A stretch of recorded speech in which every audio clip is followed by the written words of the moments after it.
In the 10th year of Diana's marriage to Liam, the sent-down youths were finally allowed to return to the city. However, faced with only 2 available spots, Liam found himself in a dilemma. "Diana, I want to take Sarah back," he said. "You know her health is poor, and she is my mentor's daughter." In her previous life, Diana had vehemently rejected Liam's absurd decision and badgered him into taking their daughter instead. But Sarah, unable to receive timely treatment for a high fever, had died in this small mountain village. Liam had claimed that everyone had their own fate, yet after the funeral, he deliberately left their daughter out in the freezing snow, leaving her to freeze to death. Given a second chance at life, Diana neither cried nor made a scene. She simply patted Lily's blanket to coax the girl to sleep and replied, "Whatever you decide is fine. I will follow your lead." Hearing her response, Liam was stunned for a moment. After all, in the past, whenever he showed favoritism towards Sarah, Diana would cry and throw a fit. Standing there, he looked at Diana and their daughter for a long time. "Hey everyone, is it really worth sacrificing yourself for someone who doesn't appreciate you? Today, let's see how Diana completely walks away from her toxic husband to take back control of her life." Clenching his fists, Liam promised her, "The 2 spots are only temporary. Diana, you are my wife. Once I get to the city and settle down, I will definitely find a way to bring you and Lily back." Diana nodded casually. In truth, she knew that in her previous life, Liam did indeed get a new quota after returning to the city, but that was 10 years later. After Diana and her daughter had died, Liam had taken Sarah's son in, paying for his living expenses and college education, and even helping him find a wife. It was only then that Diana realized her sharp instincts in the past hadn't been baseless. Liam and Sarah had secretly had a child together long ago. Closing her eyes, Diana felt a profound emptiness in her heart, the lingering pain of betrayal and deception. Looking at the tiny figure of her daughter in her arms, she swore that this time, she wouldn't let anyone take the girl away from her again. What was so great about the city anyway? As long as she was with her daughter, anywhere was paradise. Seeing the happy smile on Diana's face, Liam walked over and bent down to kiss her and Lily. Diana instinctively dodged him. Just then, a voice rang out from outside the door. "Dr. Liam, Sarah says she isn't feeling well and needs you to go take a look." Liam immediately straightened up, his expression instantly turning grave. He strode right out, following the person who had called for him. After coaxing her daughter to sleep, Diana called her father. "Dad, I want to bring Lily home." Her father froze for a second on the other end of the line. When he realized what she meant, he was overjoyed. "Coming home is great. You should have come home a long time ago. What's so good about that middle-of-nowhere place anyway? There's no place like home." Liam finally figured it out, "Huh? That's not easy. Just wait, your mom and I will slaughter a pig to celebrate." Hearing her father's sheer delight, Diana felt a pang of guilt, but many things couldn't be glossed over by simply hiding them. After hesitating repeatedly, she interrupted him. "Dad, it's just Lily and me coming home. Liam isn't coming." Her father was no fool. He grasped the meaning of her words almost instantly and flared up in anger. "That punk Liam is planning to abandon you." "I knew it. Now that the quotas for the youth to return have come down, he's planning to leave by himself. Just wait, Dad will come and back you up." Diana stopped her father. "There's no need for that. I'm bringing Lily home in 7 days. Dad, just come pick me up." She hung up the phone. Right at that moment, Liam appeared in the doorway, his clothes covered in a thin layer of snow. Liam brushed the snow off his clothes while frowning at her. "Where are you going in 7 days? Diana, didn't you promise me that you would give the return quota to Sarah? How can you say one thing to my face and do another behind my back?" Liam's tone was full of reproach, terrified that she was going to snatch the spot away from his sweetheart. Diana didn't even spare him a glance.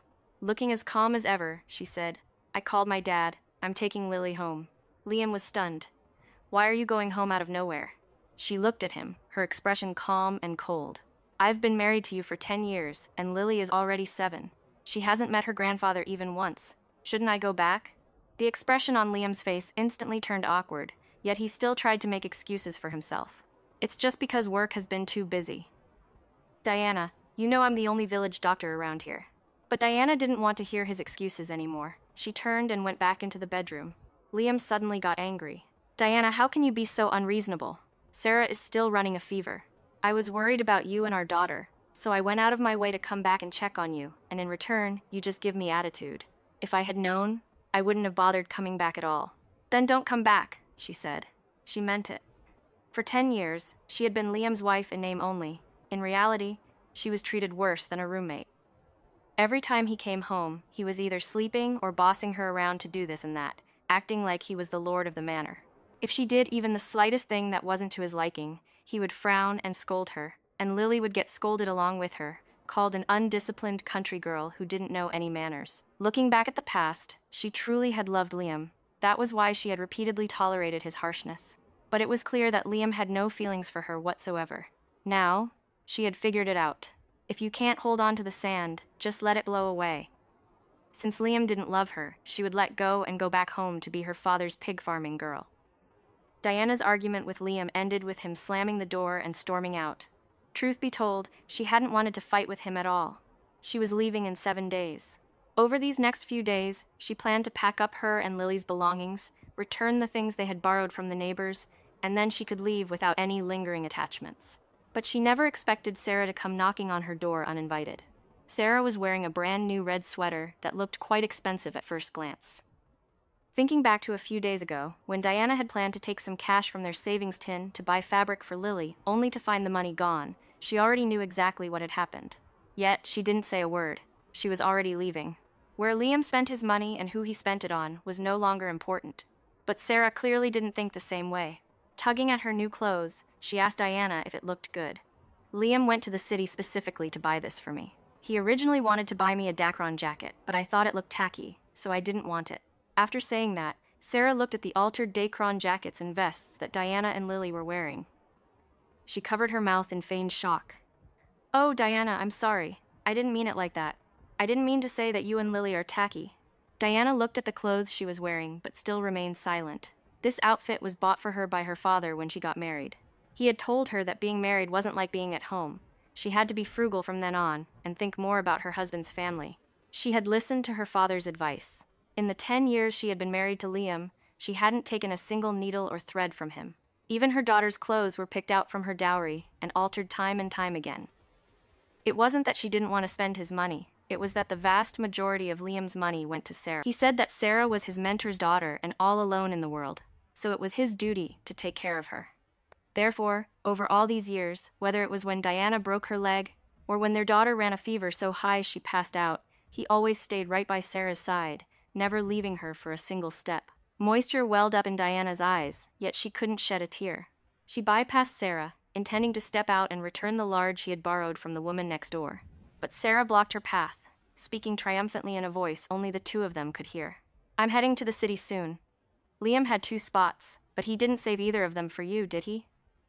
So what if you're married to him? So what if you had his child? In the end, you're just a dumped, washed-up wife." Sarah's words were incredibly vicious. Diana could tolerate being insulted herself, but she couldn't stand Sarah talking about Lily. With a cold face, she demanded that Sarah apologize to her daughter. But Sarah refused. "Why should I apologize? Back then, you were the one who threw yourself at Liam and insisted on marrying him, only to give birth to a worthless little bastard. It's only right that Liam is abandoning you now. After all, with a scheming mother like you, your daughter is no better." Diana raised her hand and slapped Sarah fiercely across the face. Liam appeared at that exact moment. He shoved Diana aside and rushed over to Sarah, asking with a face full of concern, "Sarah, are you okay?" He then turned to Diana. "Diana, are you crazy? Apologize to Sarah." Liam looked ferocious, glaring at her as if he wanted to eat her alive. He completely ignored the fact that in his rush to check on Sarah, he had pushed Diana to the ground, causing her to crash into a nearby railing. Her stomach hurt terribly, so much so that she couldn't even catch her breath. She reached out a hand, asking Liam to pull her up first, but the way he looked at her was like he was looking at an enemy. "Still faking it? Since you love acting so much, just lay there. Sarah, let me take you to the clinic."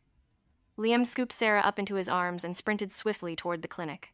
Diana was left sitting on the ground, the downward cramping in her lower abdomen becoming increasingly intense until a large pool of blood seeped out from beneath her. Seeing this, Lily was terrified and burst into loud wails. The neighbor lady came out upon hearing the cries and was given a massive fright. Flustered, she quickly called for her husband, and together they rushed Diana to the clinic. Diana was bleeding profusely. The village doctor who received her was Liam's apprentice. Being just a young girl, she was completely at a loss for what to do. It was the neighbor lady who immediately spotted the problem at a glance. "So much blood! Diana is having a miscarriage. Hurry and get Dr. Liam over here." But they made numerous phone calls and searched many places, yet there was still no sign of Liam anywhere. In the end, Diana could only watch helplessly as the blood pooled more and more beneath her before she passed out entirely. When she woke up, she was already at the county hospital. Her lower abdomen felt empty, and she instinctively placed her hand over it. The neighbor lady, who had been keeping watch over her, looked heartbroken. She held Diana's hand and comforted her, saying, "Diana, you're still young. You'll have more children." But Diana knew she wouldn't. Never again. Heavy snow began to fall thick and fast outside, a few days earlier than in her previous life. There were 6 days left until Liam returned to the city, and also 6 days left until Diana would take Lily home. Diana lay in the hospital for 3 days before insisting on being discharged. It wasn't that she didn't care about her own body, it was just that she didn't have enough money on her to cover any extra medical bills. On the way home, the neighbor lady grumbled the whole way, mostly about how Liam didn't know how to cherish what he had. What's so great about that Sarah anyway? She just has the face of a homewrecker. Knowing full well that Dr. Liam is a family man, she still gets so close to him. You can tell at a glance she's no good. It's just so unfair to you, Diana. All these years, you've been raising a child all by yourself like a widow.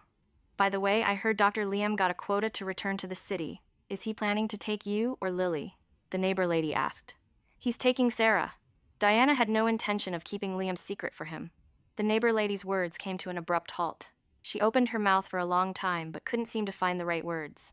Finally, she just squeezed out a sentence. I heard you and Dr. Liam never got a marriage certificate. Diana, my dear, you're a good girl. I have a nephew on my side of the family who isn't married yet, and he's no worse than Dr. Liam. Why don't you consider him? Diana broke into a smile through her tears, and the gloom that had been hanging over her heart for the past few days lessened a bit. We'll see, she replied. I'm not considering those things for now. After returning home, Diana made a bowl of noodles for Lily. While eating the steaming hot noodles, Lily looked up and asked her, Mommy, does Daddy not want us anymore? Diana had never talked to Lily about the issues between her and Liam. Even their occasional arguments were kept hidden from the little girl. But children are naturally more perceptive than adults. Looking into Lily's bright eyes, Diana decided not to hide it from her anymore. No, it's that we don't want Daddy anymore. Lily, are you willing to go back with Mommy to find your grandpa? Lily nodded emphatically. I haven't met Grandpa, but wherever Mommy goes, I'll go. For the next 3 days, Diana didn't see Liam, nor did she want to.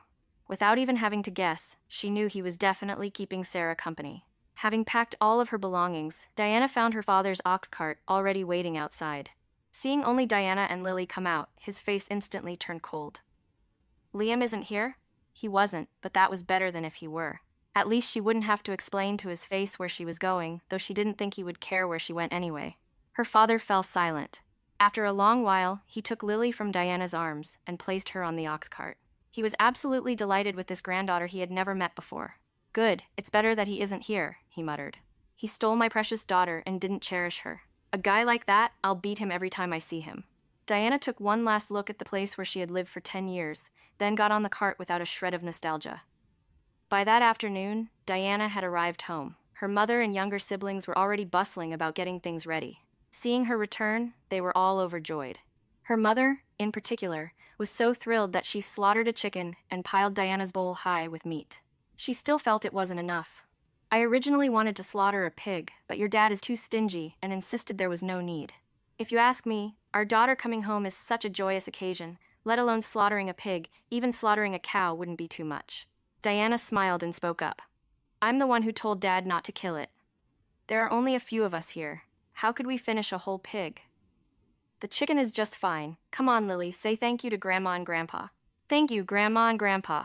Holding a big chicken leg, Lily's sweet voice melted everyone's hearts.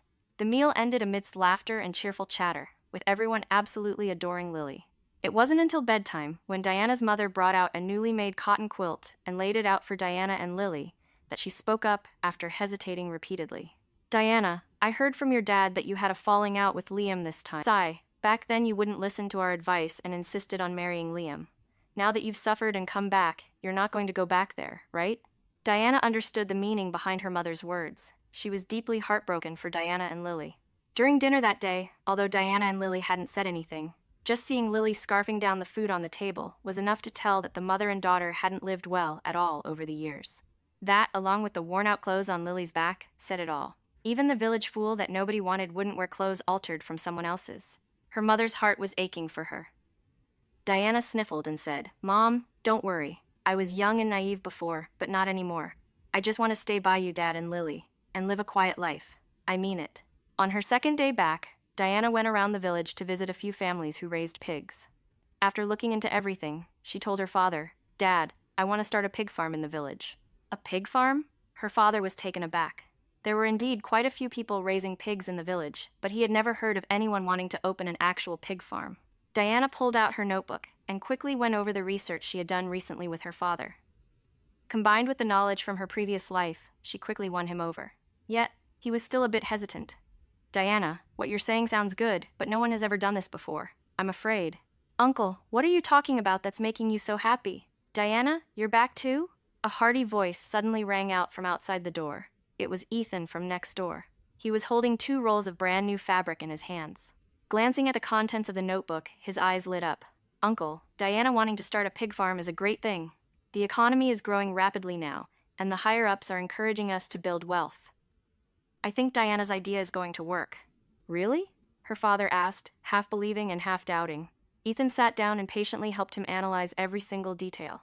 In the end, he even offered, Uncle, if you think the risk is too high, Diana and I can partner up. I'll put up the money, and she can run it. We'll make a fortune together. Ethan was the first college student from their village, so his words naturally carried a lot of weight. Her father, who had been hesitating just moments before, made an immediate decision. How could I let you put up the money? Diana, I'm investing in this pig farm of yours. In the days that followed, Ethan helped Diana organize the preparations for the pig farm. Although she had the memories of her previous life, she found herself a bit out of her depth when it came to some of the finer details. Fortunately, with Ethan's help, the pig farm was quickly set up. When the first batch of breeding pigs was moved into the pens, Diana felt incredibly fulfilled. She purposely prepared a large red envelope of cash to thank him. Ethan, thank you. If it weren't for you, this pig farm might not have actually gotten off the ground. Ethan smiled, revealing a row of bright white teeth. His smile was as warm and refreshing as a spring breeze. Why are you thanking me? It's the least I could do. By the way, Diana, I heard you and Liam had a falling out. What exactly happened? She had been back for a while now, and being so busy with the pig farm had actually made her forget about Liam completely. Come to think of it, he and Sarah should have already returned to the city. In a little while, once a new quota opened up, he would be able to bring the child he had with Sarah to the city, and the family of 3 would start their happy life together. Diana felt incredibly fortunate that back then, Liam had thought it was embarrassing to be with her and refused to get a marriage certificate. In their 10 years together, they had no other ties besides their daughter, Lily. Now that he had a son with Sarah, he wouldn't try to take Lily away from her. It was perfect. Seeing Diana stay silent for a long time, Ethan thought his question had struck a nerve. He immediately apologized. I'm sorry, Diana. I was just asking casually. Keep the red envelope. Just count me in for a share if the pig farm does well in the future. Meanwhile, Liam and Sarah had indeed arrived in the city. Not only that, but to prevent Diana from changing her mind and making a scene at the last minute, the 2 of them had deliberately set off a few days early. Now, they were staying in Sarah's warm home. Sarah's mother handed Liam a cup of hot tea. Liam, we really owe you this time. Otherwise, who knows how long it would have been before our Sarah could come back. Sarah has never endured any hardships since she was a little girl. We've been worried sick about her being sent down to the countryside these past few years. Thank goodness you were there to take care of her. By the way, when are you 2 getting married? Her mother's words caused Liam's hands to tremble, and he nearly dropped the cup of hot tea on the floor. Fortunately, Sarah intervened just in time. Mom, we just got back. There's no rush for marriage. Let's wait until we sort out our jobs and get everything settled first. That's true, Sarah's mother nodded, then bustled off to cook for the 2 of them. Only then did Sarah unhappily kick Liam, who was sitting beside her. My mom has a point. What are your thoughts on this? Liam's heart trembled slightly, and before he knew it, he blurted out, I have a wife. Sarah grew angry. Diana? Does she even count as your wife? But we are husband and wife after all, and we have a child, Liam continued. Sarah was displeased. But you 2 never got a marriage certificate. Besides, Liam, you promised you would take care of me and Sam for the rest of our lives. If you refuse to take care of us, then I might as well just go die. As Sarah spoke, tears began to stream down her face. Seeing her crying so pitifully, Liam's heart softened. Then I'll go call Diana and explain things clearly. Sarah nodded, not forgetting to add at the end. Anyway, you and Diana never got a marriage certificate. At worst, we can just take a tiny fraction of our future salaries and give it to them. There aren't many places to spend money in the countryside anyway. It's a sweet deal for them getting money without even having to work. Liam stepped out into the snowy weather. However, he made several calls in a row but couldn't get through. Finally, left with no other choice, he called the clinic and asked his apprentice to go get Diana. The young girl on the other end of the line was taken aback. "Master, didn't you know?" She already went back to her parents' home.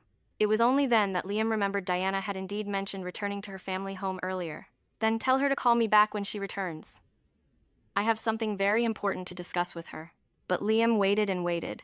He waited for over half a month, yet he never received a reply from Diana. When he called again, his young apprentice told him she still hadn't returned. Sarah grew unhappy. She stubbornly insisted that this was just one of Diana's tricks. "She probably already guessed that you want to bring up getting a divorce, so she's deliberately dragging it out by not coming back. It was the same last time. She was clearly the one who hit me, yet she pretended to be unwell to make you take her to the hospital." I never expected a girl from the countryside to be so scheming. Liam, however, uncharacteristically furrowed his brows. "Diana isn't that kind of person. Maybe she was delayed by something. I'll go back and check on her." Sarah refused to let him go, arguing that since he and Diana never got a marriage certificate anyway, it wouldn't matter if he just married her instead. But Liam repeatedly insisted, and eventually set off on the journey back to the countryside. By the time Liam found his way to Diana's family home, the first litter of piglets at the pig farm had just been born. Holding the little piglet she had delivered with her own hands, Diana was overjoyed. Liam, however, furrowed his brows tightly and called her name. "Diana, you didn't answer my calls or reply to my messages, all just to mess around with these disgusting things?" To be honest, Diana was very surprised to see Liam. But his words were truly obnoxious. Ignoring him, she patiently continued to clean the newborn piglet. Liam, however, couldn't stand her giving him the cold shoulder. He stepped forward and fiercely grabbed her shoulder, turning her around. "I am talking to you." Liam's grip was incredibly strong. Coupled with the fact that Diana had stayed up all day and night watching over the first litter of piglets, her body was already weak and exhausted. Shoved by him, she fell straight to the ground. Ethan happened to walk over and saw this exact scene. With a vicious punch, he knocked Liam to the dirt, then rushed over to help Diana up. "Diana, are you okay?" His simple tone and unadorned concern left a very bitter taste in Liam's mouth. Clutching his swelling cheek, Liam pointed at Ethan and loudly demanded of Diana, "Who is he?" "It has nothing to do with you," she replied. Liam seemed to go crazy, lunging forward to grab her, but Ethan shielded her firmly behind his back. "Try touching her again, I dare you." Diana didn't know who threw the first punch, but soon the two men were grappling and fighting on the ground. Liam was a doctor, so naturally, he didn't have the brute strength of Ethan, who had grown up doing farm work in the countryside. He quickly lost the upper hand.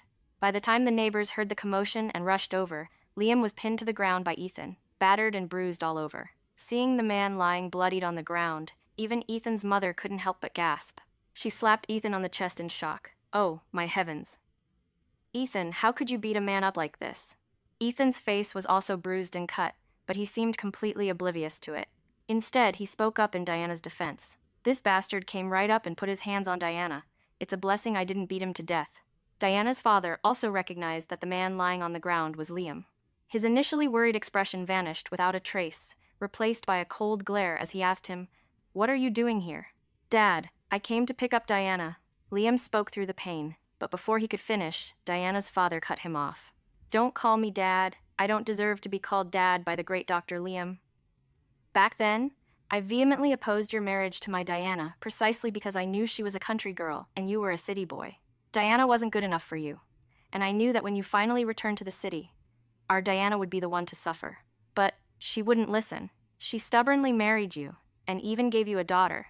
And what did you do? The very first thing you did when the return quotas came down was to take that girl who came with you back to the city. My poor Diana was pregnant, and you pushed her so hard she ended up in the hospital. Before she could even finish her recovery from the miscarriage, she had to drag her child back home. Get lost. Our family doesn't dare to have a city son-in-law like you." Diana's father was trembling with anger. Liam's body gave a shudder in response. He looked toward Diana, his eyes wide. "Diana, you were pregnant?" "Yes," she said flatly. Liam's voice began to tremble. "When did this happen? Why didn't you tell me?" Looking at the blatant questioning on his face, she laughed bitterly. "I did tell you. But you were so focused on telling me about taking Sarah back to the city that you didn't even listen." Liam suddenly fell into dead silence. After a long while, he finally managed to squeeze out a difficult, "I'm sorry." But she didn't need his apologies anymore. The experiences of her previous life had been far too painful. teaching her that you can't force a relationship that isn't meant to be. Liam didn't love her, so naturally, he wouldn't love her children. Whether it was Lily or the unborn baby she had lost, they were destined never to cause a single ripple in Liam's heart. Taking the initiative, Diana finally spoke the words she had been holding back. "Liam, let's get a divorce." Standing before her, Liam was completely stunned. Once the reality of her words set in, he shook his head desperately in refusal. "No, I don't want to divorce you," Liam said. "Diana, I came to take you and Lily back. Come with me. From now on, our family of 3 will live well together." Liam reached out to hold her hand, but Diana dodged him. Looking at the confused expression on his face, she only found it ridiculous. "Go back? Go where?" she asked. "Liam, don't forget there are only 2 return quotas. You took one for yourself and gave the other to Sarah." "I can figure something out," Liam tried to say, but Diana cut him off. "Then what about Sarah's son, Sam? What happens to him?" Liam froze in place. For a long time, he couldn't utter a single word. Instead, it was Diana's father who flew into a rage. "Great! I originally thought you had just fallen for someone else, but I didn't expect the little bastard to already be born. Liam, get the hell out of here. If you ever show your face in our village again, don't blame me for showing no mercy." Her father chased Liam away with a carrying pole. The look in Ethan's eyes as he watched her was also filled with obscure, conflicted emotions. That night, after Ethan helped her finish feeding the piglets, he suddenly spoke up. "Diana, how about I marry you?"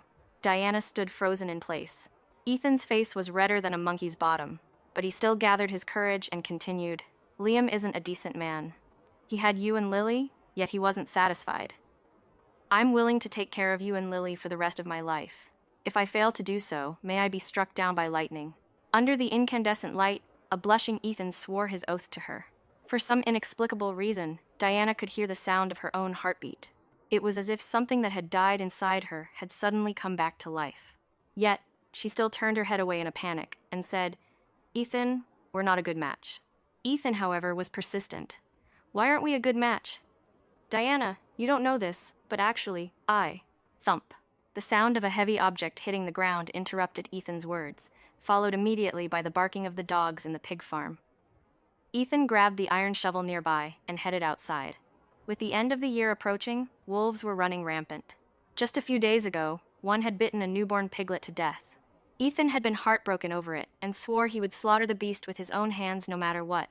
But when Ethan pressed the shovel against the lump in the corner, the huddled, dark silhouette let out a voice that Diana found all too familiar. "Diana, it's me." Trying to find her, Liam had climbed over the pig farm's wall and broken a leg. When the village's barefoot doctor came to bandage him up, Diana's father stood nearby with a dark expression. He pulled Diana aside and lowered his voice. "Diana, you didn't tell me this punk had an illegitimate child. If I had known, I would have broken one of his legs myself. But you absolutely cannot act foolishly now.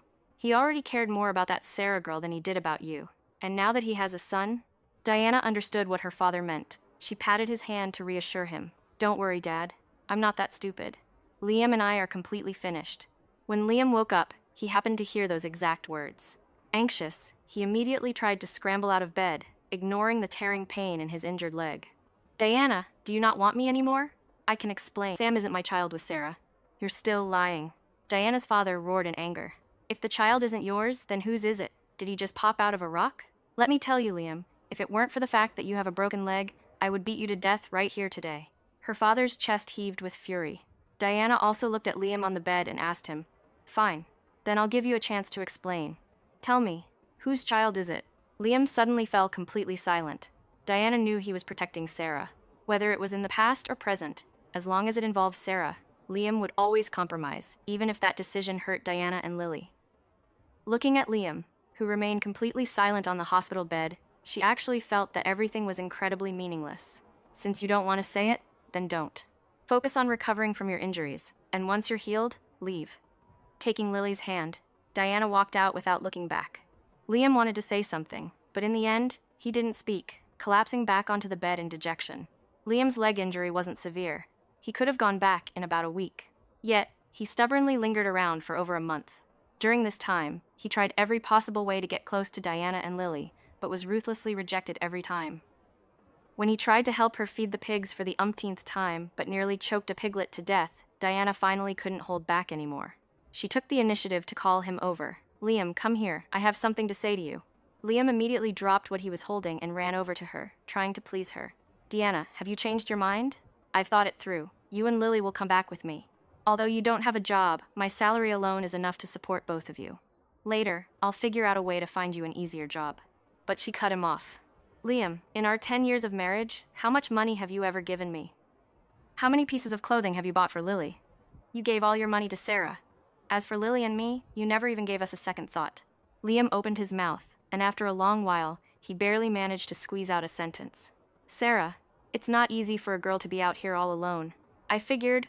Diana laughed bitterly. It's not easy for her? At least she had an income. If it wasn't easy for her, then what about me? Did you know that Lily has grown this big and never worn a single new piece of clothing? In order to save enough money to buy a piece of fabric, I took on sewing and mending jobs every day while Lily was sleeping just to earn some extra cash. I saved for a long time to fill that tin with money, only for you to take it to buy new clothes for Sarah. Liam, do you even have a heart? The resentment she had accumulated over 2 lifetimes was finally unleashed in this moment. The instant she said it, her chest felt so much lighter. Liam lowered his head, apologizing profusely. I'm sorry, Diana. I didn't know you had saved that money. But I promise you, once we get to the city, I will definitely. She fiercely shook off his hand and pointed at Sarah, who was standing in the distance. I'm not going back. Your Sarah has come looking for you. You should save those touching sweet words and promises for her. Diana turned and walked away. Sarah, wearing an aggrieved expression, ran toward Liam and threw herself into his arms, complaining pitifully. Liam, why have you been gone for so long? Is it because Diana refuses to divorce you? She then turned her glare to Diana. Diana, how can you be so shameless? Liam doesn't even love you. Being with you before was just him settling for less. Now that he has returned to the city and has a job, a country bumpkin like you isn't good enough for him at all. If you know what's good for you, you'll split up with Liam sooner rather than later. Otherwise, since you two don't have a marriage certificate, even if you take this to court, don't even think about getting a single cent from my Liam for you and that little bastard of yours. Shut up! Before Sarah could finish her sentence, Liam snapped at her, but she showed no intention of reining it in. Instead, she pouted and continued. I'm not wrong. Liam, my mom is rushing us to get married again. And there's also Sam. I told you to shut up! Liam slapped Sarah fiercely across the face, finally forcing her to close her mouth. Clutching her face, Sarah looked at Liam in front of her with absolute disbelief. Liam, however, came up and grabbed Diana's hand. Diana, don't listen to her nonsense. I only treat her as a younger sister, and Sam, he isn't my child.